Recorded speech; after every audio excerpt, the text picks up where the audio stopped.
Abdullahi, welcome to the Elephant TV. Do you mind telling the viewer who you are, where you come from, and your line of work, please? Thank you, Abdullahi, for having me. My name is Abdullahi Abdille, Kenyan, currently independent Kenyan-based researcher based in Nairobi, but I mostly work on Kenya and Somalia. Yeah, that's how I can introduce myself. Yes, Abdullahi, Kenya's intervention into Somalia, Operation Linda Inchi, will be 10 years in October. Would you talk about that military operation that is almost a decade old, and if it has achieved any goals, and if not, why? I'll say the Kenyan military intervention in Somalia has been a mixed bag. Yeah, so there are some successes and some setbacks, definitely.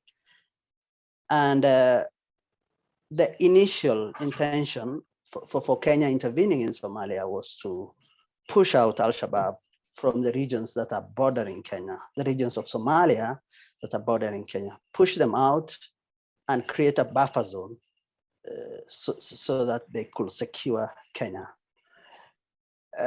You could say they have achieved some bit of that. Kenyan military has been able to secure cities like Kismayo. They have been able to secure some towns in the Juba regions. But then again, what this military intervention has created, it has created problem at home.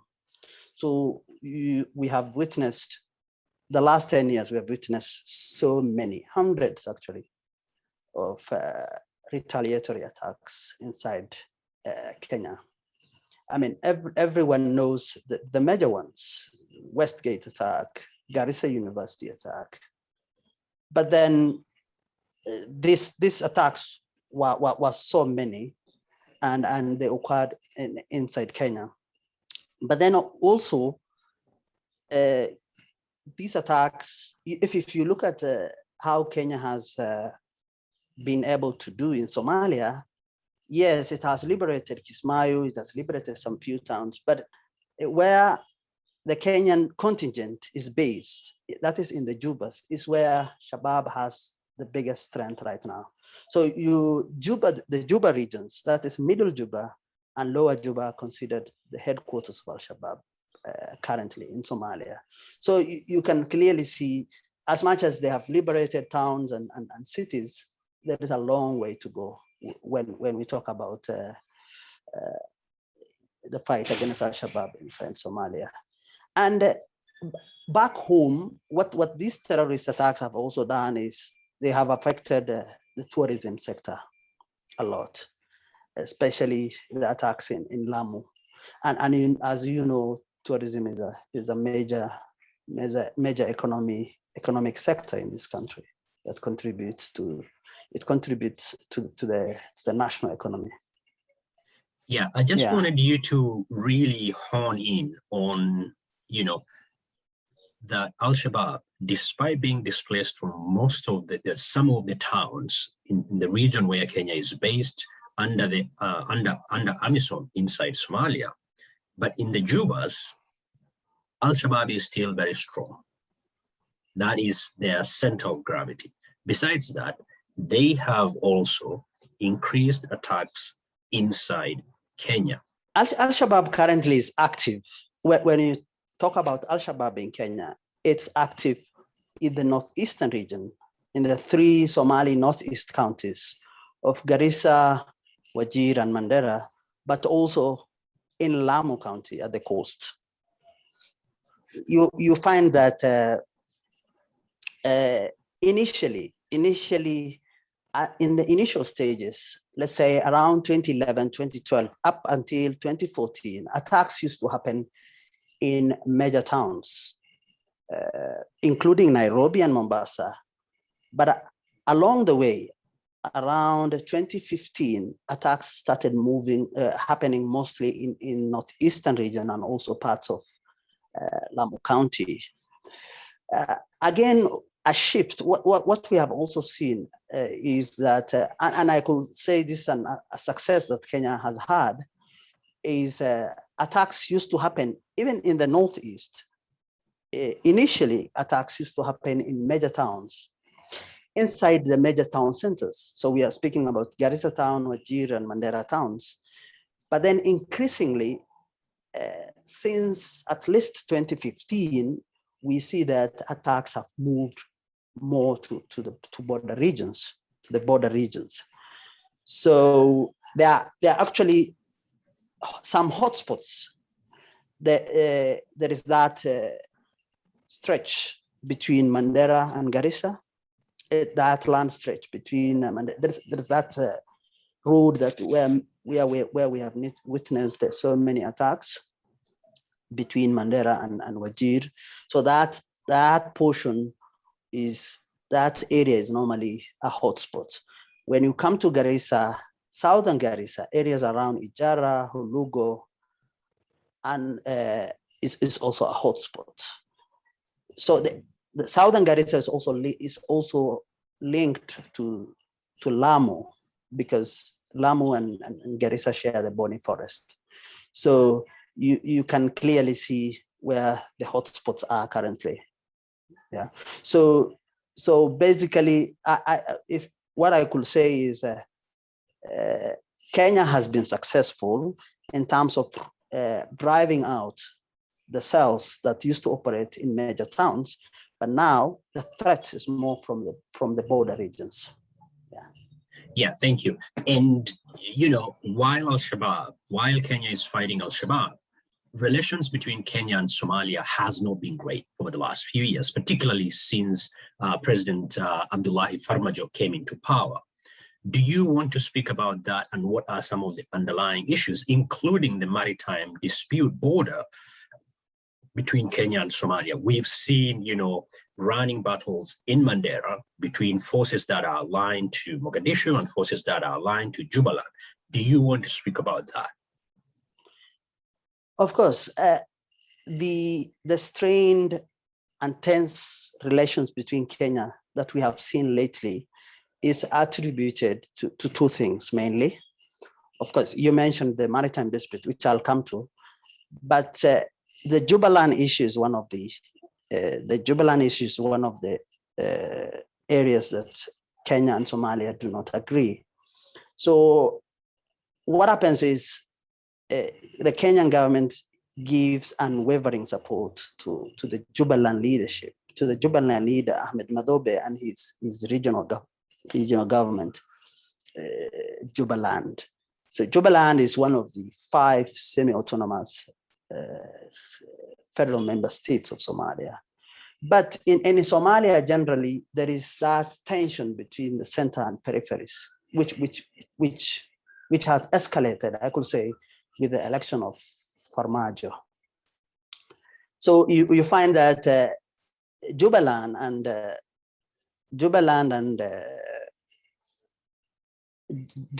Mogadishu do not agree on many things. So they have been at loggerheads for a while now.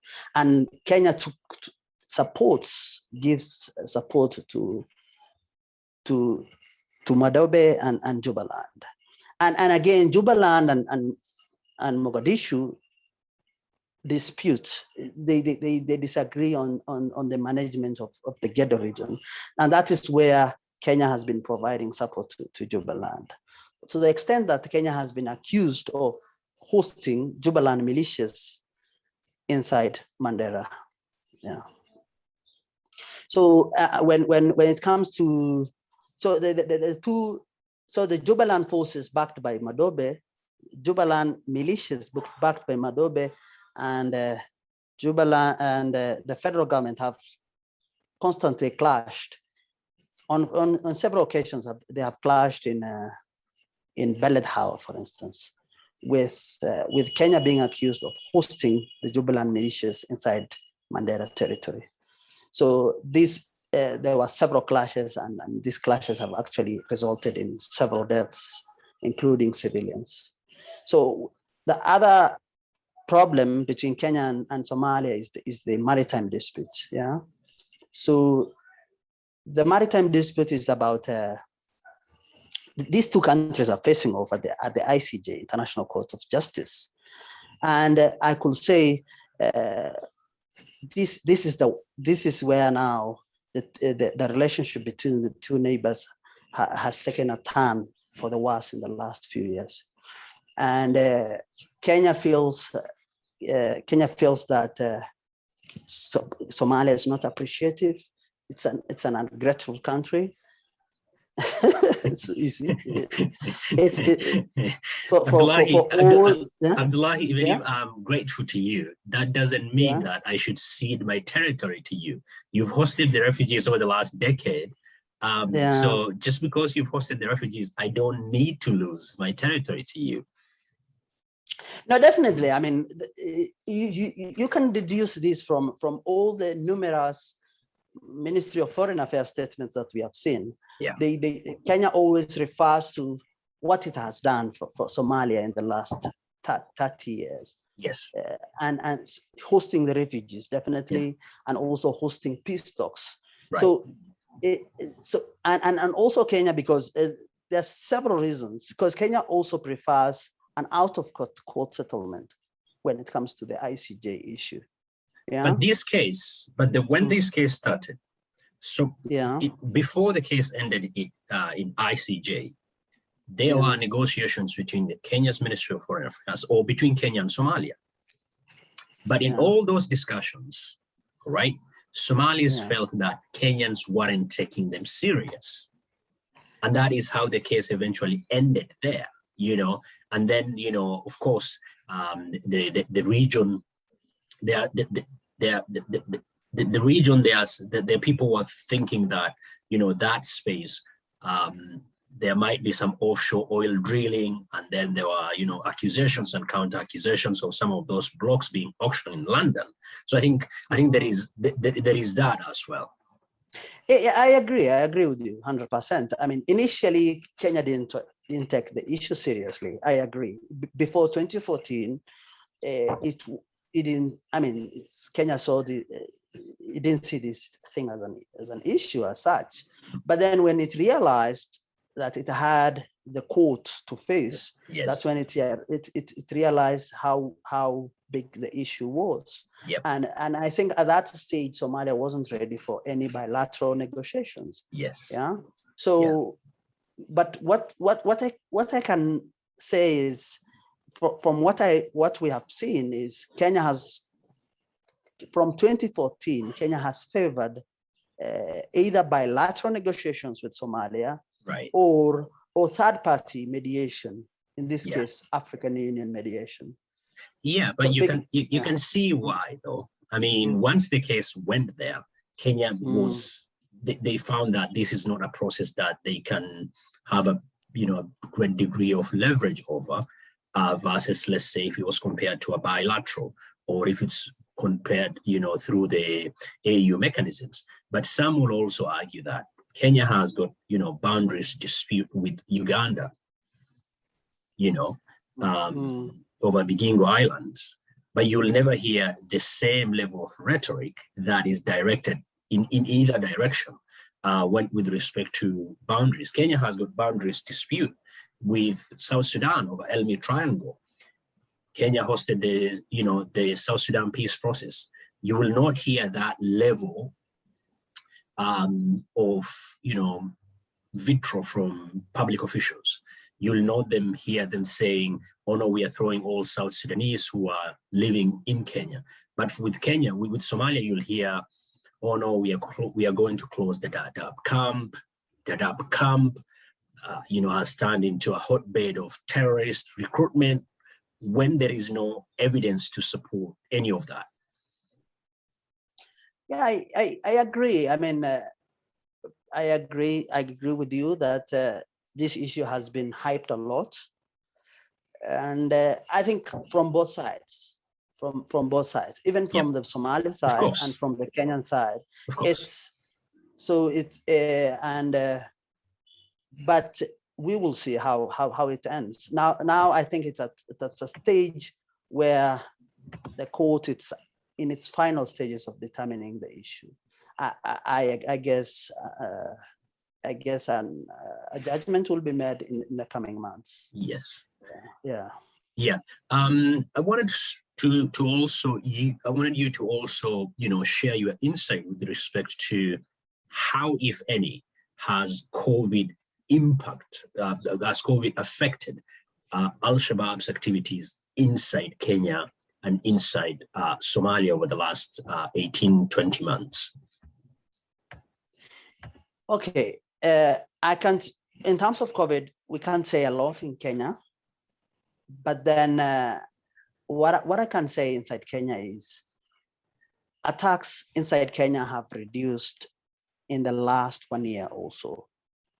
So I'm not sure whether it's as a result of COVID or it's because of an action from the Kenyan government.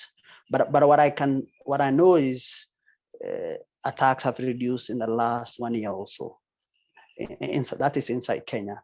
But inside Somalia, remember COVID arrived in Somalia around March 2020. So initially, the first 3 months, I will say AlShabaab attacks reduced inside the country. I will attribute this to the confusion and the uncertainty around COVID in Somalia at that time. There was a lot of confusion, and the confusion and the uncertainty affected everyone and everything inside Somalia. So including AlShabaab attacks. So AlShabaab attacks reduced in the months of March, April, and May. But then the attacks went back to pre-pandemic levels. From July 2020, they went back to the pre-pandemic levels. So in terms of attacks, that's what I can say in both countries. Yeah. And then, the other question that I wanted you to speak about is, Kenya and Somalia do not exist in a vacuum. They exist in a specific context of the North, a region, that is synonymous with, incessant levels of conflict. Currently, Ethiopia is going through a serious political crisis. Somalia will hold its presidential election soon. AMISOM is, if its mandate is not extended, will leave Somalia at December this year. How does all these things play in the peace and security in the region, as well as in the fight against AlShabaab? I'll say if the Tigray conflict escalates further, and Ethiopia could decide to pull out its AMISOM forces from Somalia. And of course, this will be detrimental to the efforts to stabilize Somalia. Yeah. Currently, Ethiopia has around 4,000 officially. Ethiopian AMISOM forces are supposed to be around 4,000. But then Ethiopia has non-AMISOM troops. Yeah. So if Ethiopia pulls out, I think if Ethiopia pulls out of the regions that it's currently situated, and these regions are many, Gedo region, Bai, Bakol, central regions such as Galgaduud, Iran, all those regions are secured by Ethiopian AMISOM forces. And it could be detrimental if they pull out, it could be detrimental to AMISOM efforts and efforts to stabilize Somalia. Actually, currently, this week, there was unconfirmed reports of non-AMISOM troops pulling out from some of these regions. And I think if Ethiopia pulls, then it will not be good news for Somalia. But then generally, yes, I agree. AMISOM was supposed to leave Somalia. Actually, there is the Somalia transition plan, which said AMISOM troops, most of AMISOM troops were supposed to leave Somalia by 2021, this year that is. But then the process has been halted. The process of pulling out or reducing the number of AMISOM troops inside Somalia started in 2018. So in 2018, around 1,000 were withdrawn, AMISOM troops, and in 2019, another 1,000 were withdrawn, meaning currently there is around 19,000 AMISOM troops in Somalia from a high of 22,000 in 2018.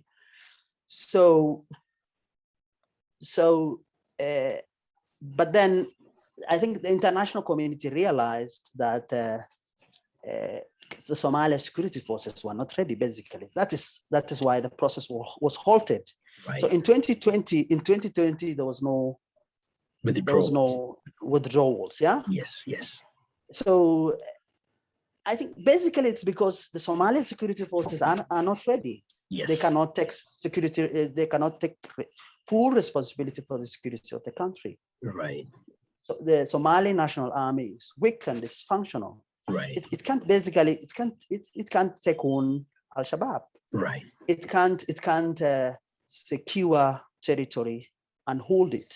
Right. So that's the problem. So Somalia National Army or the Somali security forces generally, yes, including the police, yes, face numerous challenges. The challenges are many, right, but a major challenge is also what I mentioned earlier. The center periphery tensions have affected the process of building a viable national security forces for Somalia.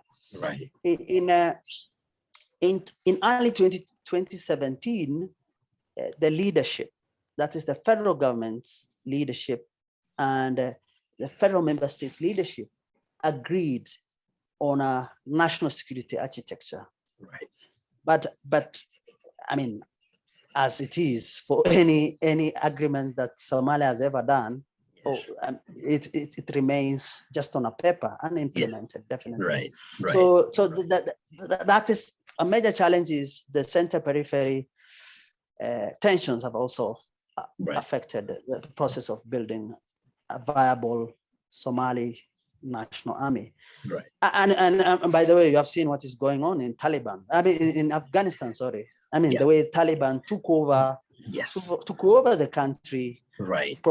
So many provisional capitals, right? And Kabul in right. 10 days, right? And I saw around that time I was seeing some commentators arguing on Twitter, Somali commentators, right? And the truth of the matter is there is a lot of similarities between Afghanistan and Somalia. That is the truth. And similarities between AlShabaab and Taliban, similarities between the Somali federal government and the Afghan government that was just deposed by Taliban. Right. What the similarity is, the Somali federal government is reliant on international support, heavily reliant on international support. Right. That was the same case for the Afghan government. Right. So if AMISOM is withdrawn prematurely, I'm pretty sure that Somali federal government will collapse. Yeah, that's what I can say. Yeah, right. Because the military is just reliant on it can't do much on its own without significant international support. Right. I know so many, a good number of Somali commentators won't agree with me, but that unfortunately that's the truth. Yeah.